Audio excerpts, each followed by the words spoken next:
Hi, my name is Matt Van Hoven, and I'm co-founder of Raven Public Relations. Some of you may remember me from when I was a reporter or blogger covering the advertising industry. And I came up at a very different time when the recession that we were experiencing then was really devastating everything. As we are looking to this recession and the fact that we just came out of the pandemic, I wanted to have a conversation with some of the industry's best creatives about how they're using creativity to break through the recession. So sit back and enjoy the conversation as we find out how creativity is doing what it does best, helping brands break through. So the market is experiencing some headwinds. There may or may not be a recession. Yep.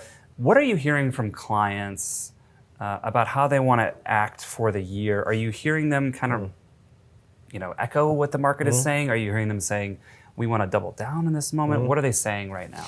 Whether it's times of crisis or not, we're constantly pushing. I mean, I think all great agencies do that, to kind of lean back and say, let's hide under a rock. I mean, maybe some do, and they might be right in certain moments, but I mean, we're constantly pushing in terms of trying something new, doing the most simplest thing in the world. Versus, sometimes you get a brief and it's very complex and it's trying to deliver on all these different points and include all these things and do 1,000 things. And often you have to push just for simplicity and a single-minded thing. And I think it kind of goes back to the focus thing. And I think Be Real is quite good at being calm in these moments because we in many ways, we thrive off of it. Because it's kind of, in these times, because we are always so curious and playing around with stuff. I mean, I think, like AI, for instance. I mean, we've totally embraced that in the moment. Not so much in terms of saying, hey, we should do some AI ideas, or like, let's do this chat GPT thing. It's not, we're not really going there in terms of the work. But in terms of using those as tools, I mean, we're kind of going all in on that and exploring. So when we come to these moments where it is, there's so much uncertainty, people are not even knowing what's going to happen next week or next month, what's going to go on. I think that we're quite good, and it's also kind of a Swedish thing to, let's just relax, let's take it easy, let's look at what we're doing and stay focused on that instead of running all over the place. I always go back to my roots because it's the one thing I know helps me seek opportunities when things are scarce, right? I was born in South America, so you always have this mindset that things are, not as big. You don't have as many budgets. And so I think that's, and the way that we see it is that we are at our best when we are within those limitations, right? That's where our best game is. I think that's one of at least the tools that I use when I'm in front of a client trying to solve their business challenge and trying to help them build brand and trying to help them connect with consumers that ultimately also have that same emotions, right? As a consumer, as people who are living in this country, facing tough times with economy and really looking for brands or for someone to tell them, we got your back, or we'll stand for something and we'll do it together. So I think that there's a very emotional component to these things that sometimes we just overlook. But at least me as a Latin creative in the US, I think that going back to my roots allow me to just see things differently and offer my clients and our brands a different perspective of how can we really connect with your consumers, even though we don't have, we have budget cut downs or restrictions or things that we couldn't do before, right? So I think that under pressure, we are at our best. Is there a recession? I don't know. I don't think so. I mean, we're seeing record profits. We're seeing growth in spending. We're seeing constriction in the job market. I don't know. Sure, there's a recession. Maybe we should call it something else. The behaviors don't match the reality of the economy, and yet clients seem to be risk averse. And so I don't know if there's an answer to this question, but how do you work to convince clients to take risk at a moment when the opportunity is outsized if they do take the risk because competition is pulling back spend? This is where I give one of those answers that's like doesn't fit easily into the can. Yeah. Because I say, no, let's avoid risk. Like, I don't need you to be crazy. I need you to be more rational than ever. I need you to, look at the numbers with us, look at the spend with us, look at the locations with us, because that's what's going to get us to a better result faster. And look, if I have a client that spends a bunch of crazy money this year and it doesn't pay off next year, I'm not going to get that money again. So, I want to create things that are responsible and good for the client. And like I say, we're in that age of efficiency where the more money they spend better, the more money we'll be able to show is beneficial. Companies don't pull back their marketing budgets if the marketing is moving the needle. They pull back the marketing budgets if it's craziness. And we see craziness all the time. So it's about effectiveness. It's about like doing the thing a little bit better than everybody else. Can you do that with creativity? Of course you can. That's what the whole game's about. But let's not ask our clients to like take risks or jump off a bridge or, we don't need to. We can figure these things out. We can, measure them better than ever before. We can use that data. We can use the analytics and we can make better work for the clients like today. There's a lot of panic, right? Yeah. And there's a lot of corporate reactionary, like fires that you need to put down every second, right? And so I think that clients and brand teams appreciate when you are offering a different point of view based on your background, based on what you have learned in different economies, right? Based on what you have learned in, being born in a different country or working in even different agencies. It's still the same discipline, it's still the same industry, but it just comes from different places, Spain, Madrid, or Argentina, Brazil. There are great agencies in all these countries and cities, and then you're working at the same thing. It's just, how do we really connect people with a brand, and how do we make them be loyal to the brand with ideas, right, that people wanna see and engage with. So I think that calm perspective, it also beneficial for the clients, because I think ad agencies need and sometimes to stop talking and start listening. And so I think that's why it's very difficult for us as ad agencies to not react when there's crisis. We panic and we just do something quick because we think we're gonna fix that. And that's, it's a Band-Aid and let's move on, right? And everything is fine.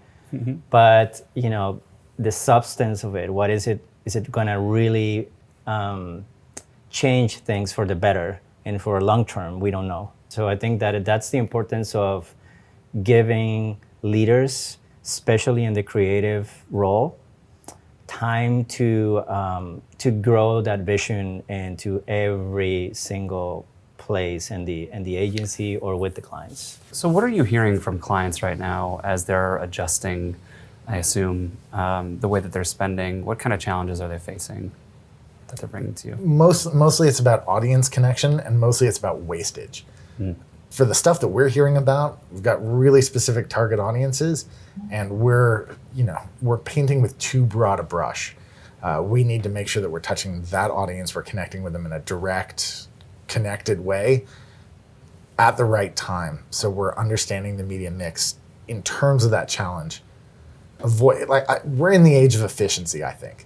We're not in the age of, hey, let's just put a thing on the Super Bowl and hope that we get the right audience. If we're talking to a specific group, then we need to connect to that group in specific ways, with specific language, in specific places. This year, the hype cycle is around generative AI and AI in general. And so I'm curious how Be Real is approaching the technology, some ways that you're using it, and what you're most excited about. It's been so busy and like crazy times that it wasn't until maybe 2 or 3 weeks ago when I really said, okay, let's dive into this. What is this stuff? Like, let's get into ChatGPT and Midjourney and all these different tools that are out there. We have this genius guy who's been at Be Real for I think 20 years. This guy named Lars. He's kind of our guru. And we really asked him to do a deep dive and help us, how can we use this and understand it? And he did a deep dive on it. And basically the outcome is we suddenly have this really weird, slightly dysfunctional and kind of not altogether there. We have this new weird creative department that we can tap into, which are those tools. And it's kind of blown my mind. So suddenly writers can make better comps than the art directors can at half the time. Nothing against the art directors. They can still do it, but their time is maybe better spent elsewhere. In my case, I always like to wait and see how people react to it, learning how it works, right? Like when Snapchat came out, I immediately opened an account. I tried to play with it, but it was not me in front of the client saying, oh, we have to do something with Snapchat. Because they'll ask you, so what would that be? And I only know the 3, 4, 5, 7 things that I've seen around, and they're all, like in the case of TikTok, oh, let's do a challenge or let's do a dance, right? And so to me, I like to wait because I think that when you move too fast with an emerging platform, Be Real, everything that you see in Be Real right now is just, it looks the same. It's on the surface. And that's what worries me because I come in and present an idea to the client that it feels familiar and it feels okay, let's run with it, but it's the same thing. It's not really, we're not capitalizing on the technology based on a creative idea. We're doing the opposite. It's just, let's use Be Real, let's use, Web3 or AI, and let's do something. I don't know what it is, but let's do something because everybody's talking about it. And I think that's probably a lazier approach. I think artificial intelligence is something that we really need to take a closer look at because it feels scary and it gives you a lot of anxiety and everybody's nervous. And I think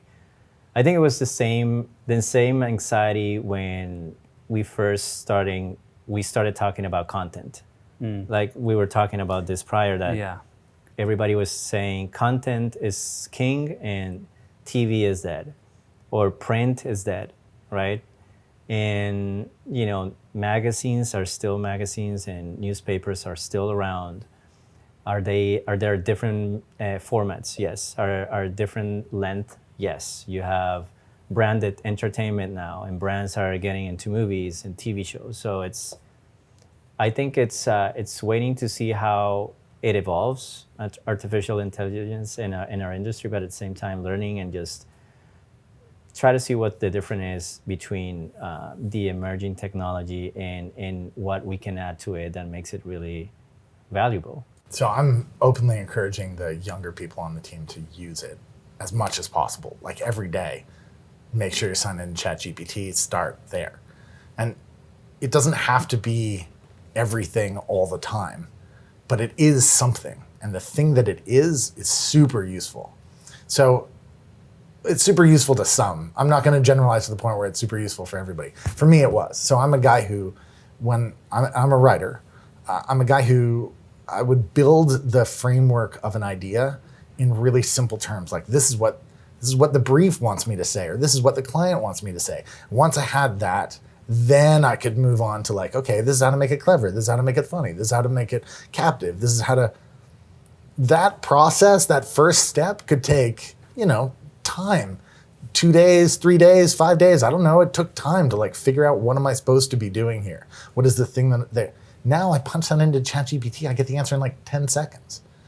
It doesn't necessarily get me to where I want to get to, but it starts me at a point further along in the game than I would have been. It gives me a structure and an answer and a way of approaching this. But that's just one way that we're already using it inside of our team. We're also using it for alternatives. Hey, we got a headline the client really likes. Let's generate 15 more and see if any of them stick.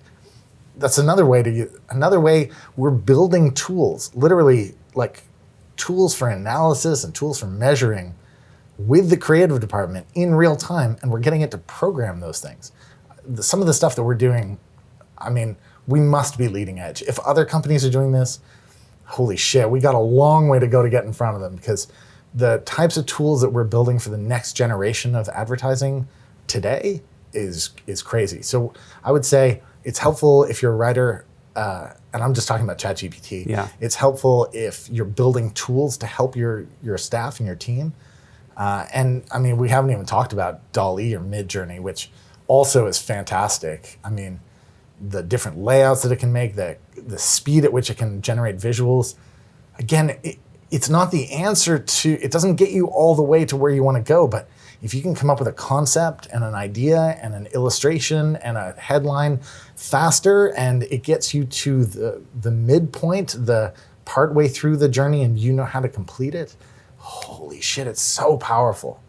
But that's a completely different story than Web3 or Metaverse, which, hey, they're powerful tools, and you know, we have lots of clients who are into it, lots of clients who are using it to great effect, but it's more of an evolutionary tool than it is a revolutionary tool. And the evolution from 2 to 3, hey, maybe we'll do it this week, maybe we'll do it next week, maybe we'll wait till this recession is over.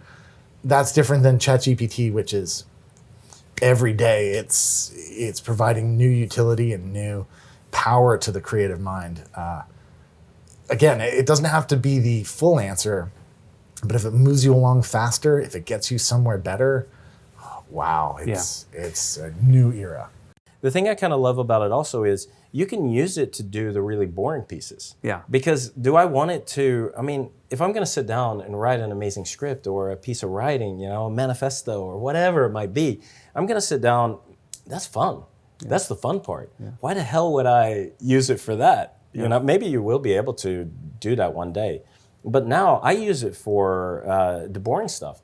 You know, I take some insane notes sometimes, and then you feed the notes in and say, please organize these by topic. Yeah. And it does, you know, and take away any repetitions. And it's genius for that. And it's like, wow, this is my nice little assistant. Yeah. It's cool.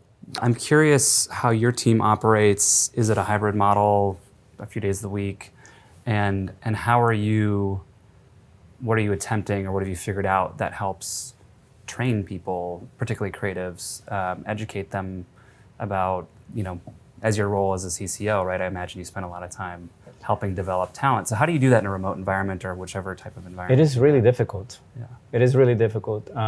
Before Saatchi, I worked in Weber Shandwick, the PR firm.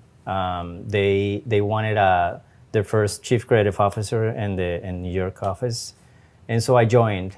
And I did almost 2 years there. And I felt like every time we had this, let's have a happy hour, let's have a meeting in person, summer outing or something like that, I felt I really didn't know anybody, even though I've been working with them for 6 months. And so I think it's very tough for people to really bond if you're not sitting in the same room with them for at least a couple hours a week or, you know, like a day.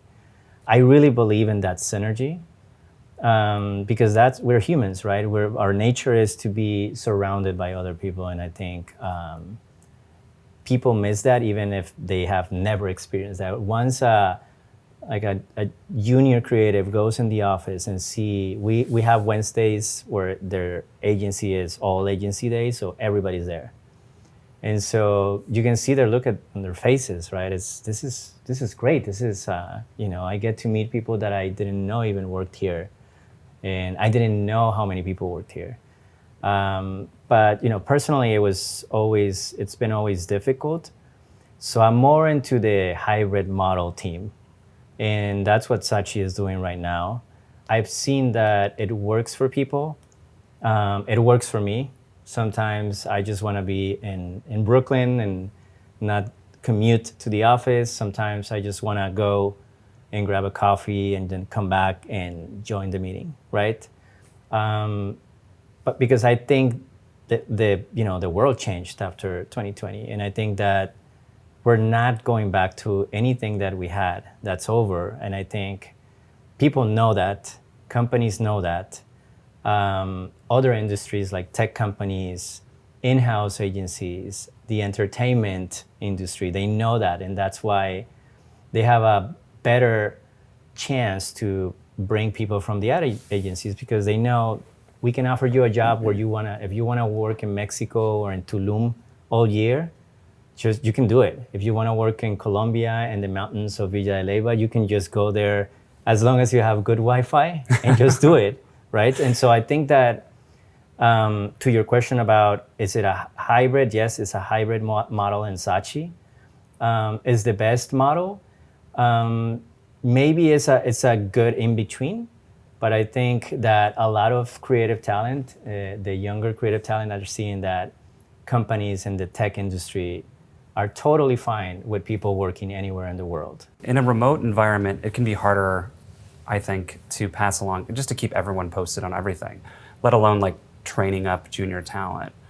How have you approached that challenge with your teams, especially in an environment where like Long Duty, where it's a little bit more open? So there's kind of two answers to that question. One is, given the old world, the old ways, how much do I really want to teach my juniors? The last time we were just talking about it, the last time we had a recession was 15 years ago.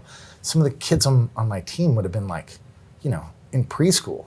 So really, I want to be clear that some of the worlds and the biases that we bring, we don't necessarily want to teach our juniors as they're coming up. There are some lessons, sure, but I don't know TikTok the way they know TikTok, having spent every moment on there for the last 3 years or whatever it was. So I need to make sure that I'm gaining knowledge from them as much as they're being passed on any knowledge from the senior folks in the team. How do we do it? We do bi-weekly meetings where we get the entire creative department together and we talk about stuff. That's how we do it. My sessions I think are amazing. I've really enjoyed them. I've learned a lot. We had one 2 weeks ago that was, so we do these introductions. I'm sorry, this is almost like a tangent, but I'm taking you there anyways. We do these things, it's like team introductions. You have to do 6 facts about yourself in 6 minutes with 6 slides. We call it 666. So we did one, one of my team members, Leslie, did one for ChatGPT. She had ChatGPT write it, and then Mid-Journey do the images that went along with it. So we had our own 666 for ChatGPT. And like I say, the way that our team is using it and the integration that we're already finding with it and other generative AI tools, by the way, that's just one, it's the one that's currently in the headline, so everybody's talking about it. But it's just one of the, we'll call it 6 tools that we currently use on our team that uses AI. So we're very much at the edge of creativity and technology and passing information from one team member to another, especially in my role overseeing North America, offices in LA, Seattle, and here in New York. We have a big geography, not a lot of people go into the office. How do we share that? And the answer is, we'll hang out on Zoom and talk about stuff. Yeah. There's been a lot of conversation, I think, in the industry about the quality of creative work overall. Yep. I think it was just recently, there was a story kind of asking like whether or not remote work was contributing to the overall perception that work is not as, conceptual or great, let's say. Yeah. Do you agree with that remote work is playing a role, or do you think it's something else at play? I mean, it's probably playing a role. Do I think it's fully responsible for this? I mean, it's also, I'm not sure I totally agree with that too, because there's, it's kind of, in advertising, there's always a ton of bad advertising, to be honest. It's like, since I've started doing this, I mean, back even before I was doing this, there's so much bad advertising, and there's always great advertising as well. In my experience, stuff that I think is great, at least. So I think it's, I mean, I don't know, maybe there's like 6% more bad stuff out there than before. Who knows? Yeah. I think when people complain about this, I think what they're getting to is maybe they're talking about a lack of craft into the work, perhaps. Maybe they're talking about a lack of ambition or overuse of celebrity talent. Overuse of celebrity talent. So they're talking about things that I wouldn't pin it on remote work. I would pin it to laziness, to be honest. And I think it's the thing that I think we should do, whether we're working remotely or we're all back full time together. I don't know if that will who knows if that will happen or where. But I think what we should do is, instead of blaming it on this situation that we're in, I think we should just look at the type of work that we want to make, hold the high standards and push for that, because it's not easy to make great work. I mean, if it was easy to make great work, every brand would be putting out great work. Every agency would be racking in the New York Festivals Awards. Yeah, exactly. Well, that's a perfect spot. I'm going to stop you there. Okay.